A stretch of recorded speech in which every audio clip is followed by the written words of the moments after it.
America में, पाकिस्तान में भी रिसेंटली आपने देखा होगा कि कुछ ऐसे गाने बन रहे हैं जो कि लोगों को मोटिवेट कर रहे हैं और जो नौजवानों से यही कह रहे हैं कि अब खुद कुछ करना पड़ेगा। आप सबने सुना ही होगा, अब खुद कुछ करना पड़े। तो ये भी एक प्रोटेस्ट की फॉर्म, जैसा मैंने बताया ना प्रोटेस्ट, तो ये भी एक फॉर्म है। You can use different art forms to matter. दूसरा सवाल उन्होंने किया कि क्या करना है बेहतर पाकिस्तान के लिए।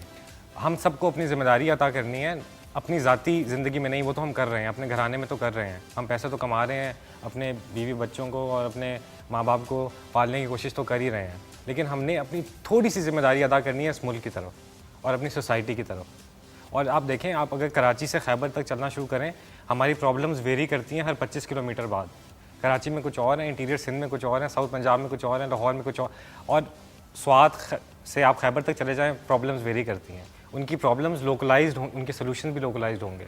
कोई इम्पोज कोई नहीं कर सकता बाहर से, जब तक हम उसको ऑन नहीं करेंगे और हर इलाके की अपनी डायनामिक सोल्यूशन नहीं आएगी जो कि लोग ही देंगे, तब तक चेंज लाना मैसिव लेवल पे और प्रैग्मेटिक फॉर्म में बहुत मुश्किल है।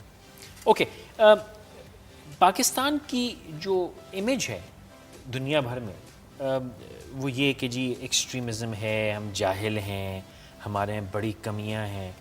इससे एग्री करते हैं आप इस परसेप्शन से? फैसल भाई, कुछ हद तक मैं एग्री करता हूँ, बड़े अफसोस के साथ कहना पड़ा है, लेकिन वही बात है ना, मैं डिनाइल में रहना नहीं चाहता। एक होता है आप हर चीज़ से डिनाइल हो जाओ कि हम बुरे हैं ही नहीं। मैं कहूँगा कि हाँ, हम बुरे हैं, ताकि हमें एहसास हो कि हम गलती में हैं, ताकि हम सही हों। हाँ, एक्सट्रीमिज़म इस मुल्क में थोड़ी बहुत है, क्योंकि आपको पता है पिछले मेरे ख्याल में 8-9 महीने हो गए कि पंजाब के गवर्नर को कत्ल किया गया था जी। उसके बाद तकरीबन 40,000 लोग सड़क पे निकले कातिल की फेवर में। इस तरफ उनकी सॉलिडारिटी के लिए भी कुछ लोग निकले, वो 200 थे।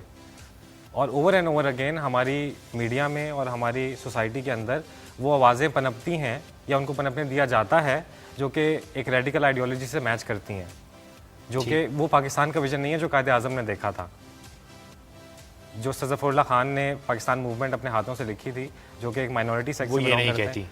वो ये नहीं कहती। जो कायदे आज़म ने 1948 में कहा था, वो ये नहीं कहती। अच्छा, एक बात जो आपने कही कि ये जो हुआ ये दरअसल पाकिस्तानी, तो पाकिस्तान का जो एक वायलेंस का परसेप्शन है कि वायलेंट पाकिस्तान है, इस पे बात करेंगे, लेकिन पहले एक छोटा सा वक्फा ले लीजिए।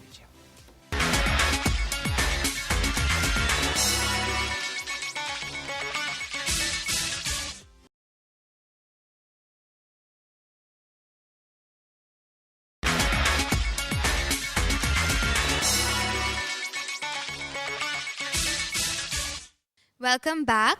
इस वक्त हमारे पास अगेन एक छोटा सा वीडियो पैकेज है जिसके अंदर हम दिखा रहे हैं कि पाकिस्तान की यूथ की आवाज़ क्या है। Let's hear it out.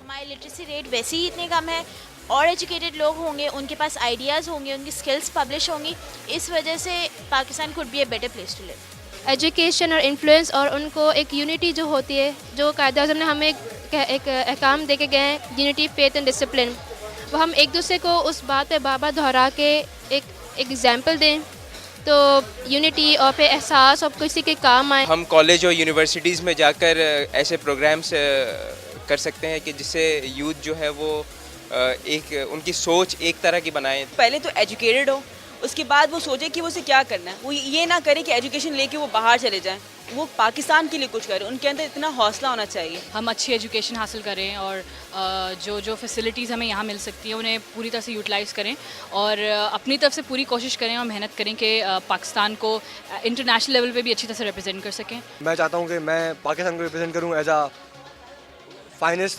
3D artist, animation artist. जितनी एजुकेशन हासिल कर सकते हैं उतना बेटर है। उसकी एजुकेशन सिर्फ काफ़ी नहीं होती, आप उसको जॉब भी करनी पड़ेगी, आपको थोड़ी मेहनत भी करनी पड़ती है और आपको चाहिए कि आप थोड़े क्रिएटिव आइडियाज़ लेकर आएँ और फिर वर्कआउट करें। They should concentrate on their education, and when their education is strong, they will be able to stand up against small discriminations, which can eventually take Pakistan to into a better way. Ali's, आप सवाल करना चाह रही हैं, कुछ कहिए। मेरा question इनसे ये था कि ऑल ऑफ लाइक बहुत ज़्यादा देयर इज़ नेगेटिविटी, ठीक है, नेगेटिविटी है, लेकिन उसको रोकने के भी तरीके हैं, पर यूथ के साथ प्रॉब्लम ये है कि वो तरीक़ों के लिए डायरेक्शन नहीं मिल रही है। ओके, पता है कि रोक सकते हैं बट डायरेक्शन, स्टार्टिंग पॉइंट नहीं मिल रहा। आप मुझे प्रॉब्लम बताएं तो फिर मैं आपको बताऊंगा स्टार्टिंग पॉइंट पे। मुख्तलिफ 101 प्रॉब्लम्स हैं।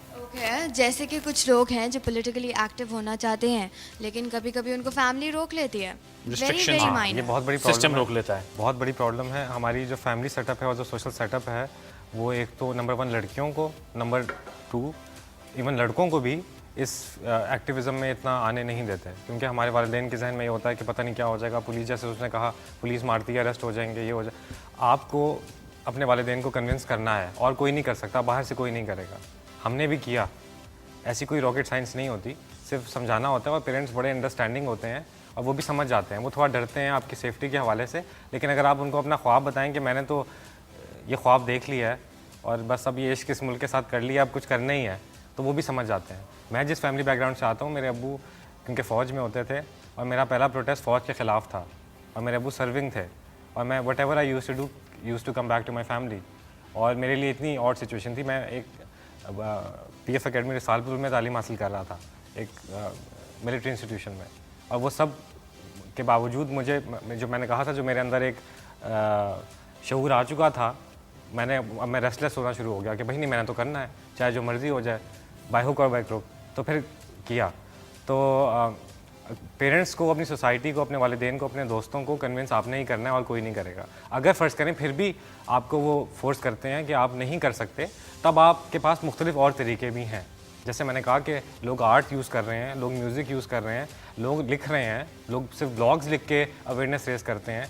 अभी कुछ दिनों पहले इजिप्ट में एक खातून एक्टिविस्ट हैं, ये नया लफ्ज़ आया डिजिटल एक्टिविज़म, इसे हम कहते हैं कि सर आप डिजिटल मीडिया के थ्रू एक्टिविज़म कर रहे हैं, तो आप अपनी कैपेसिटी में फिर भी कर सकते हैं। उन्होंने एक अपने ब्लॉग के थ्रू एक रेवोल्यूशन ले आई है पूरी दुनिया में, इजिप्ट के फ्रीडम ऑफ एक्सप्रेशन के लॉज के ऊपर।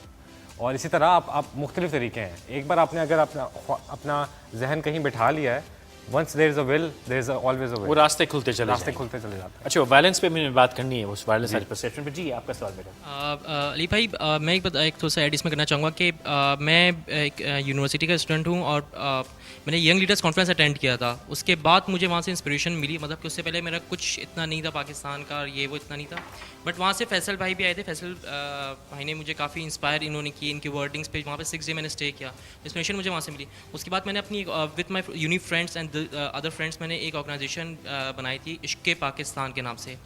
उसमें हमारा पर्पज़ ये था कि अवेयरनेस, क्योंकि मैंने कराची में स्पेशली देखा कि लोगों के पास अवेयरनेस नहीं है। ट्रैफिक रूल्स में थोड़ा सा इनकी है, प्लस कि इनकी प्लस ये कि वो CV पे देखा आपने कितनी गंदगी करते हैं, चॉकिंग कर रहे होते हैं, पान का खा रहे हैं, गुटखा खा रहे हैं, सब चीज़ें ये। तो इसकी मैंने एक अवेयरनेस का एक स्टार्ट किया था। तो आपको नहीं लगता कि जब इन लोगों के पास अवेयरनेस आ जाएगी तो काफ़ी ज़्यादा बेटरमेंट की बेटर हो जाएगा? बेसिक अवेयरनेस, जैसे सीट बेल्ट नहीं वेयर करते, इस तरह की चीज़ें। बिल्कुल बिल्कुल, अवेयरनेस रेजिंग कैंपेन्स करने की बहुत ज़रूरत है। और जैसे मैंने कहा, ये भी एक्टिविज़म की फॉर्म होती है जो आपने बताया। अब अवेयरनेस लोगों को देने के मुख्तलिफ तरीके हैं। कुछ लोग मीडिया के थ्रू देते हैं, बहुत अच्छे होस्ट हैं जो कि लोगों को इंट्रोस्पेक्शन की कॉल कर रहे हैं कि यार सोचो, कुछ करो। इसी तरह अगर आपने किसी भी कॉज के ऊपर, वुमेन राइट्स के ऊपर, ह्यूमन राइट्स के ऊपर, यूथ एक्टिविज़म के ऊपर, किसी भी राइट के ऊपर करनी, तो पहला स्टेप ये होता है कि आप अवेयरनेस फैलाते हो कि भाई इसकी वजह क्या है और इसकी ज़रूरत क्या है। उस स्टेप को हम अवेयरनेस कहते हैं। इम्प्लीमेंटेशन उसके बाद आती है कि आपने अगर फ़र्ज़ करो 200 लोगों को इस बात को ब्रीफ कर दिया कि ट्रैफिक के रूल्स की, कवानीन की पाबंदी करनी है, उसके बाद आपने ये भी कोशिश करनी है कि जो स्टेक होल्डर सोसाइटी में ट्रैफिक के कानून बना रहे हैं उन तक भी आप जाएं। और रसाई हासिल करना मुश्किल नहीं है। जब मैंने शुरू किया था, मैं किसी को नहीं जानता था। अभी प्रेसिडेंट के ऑफिस से लेके कोई ऐसा ऑफिस नहीं है जहाँ पे मैं खुद नहीं गया हूँ और किसी ने मुझे नहीं रोका। जब से इस मुल्क में डेमोक्रेसी स्टोर हुई है। मैं किसी ऑफिस में जाने से, इवन आप नाम लें किसी ऑफिस का, मैं आपको बताऊंगा मैं उधर गया था और क्या हुआ था। तो मतलब तरीके बहुत हैं।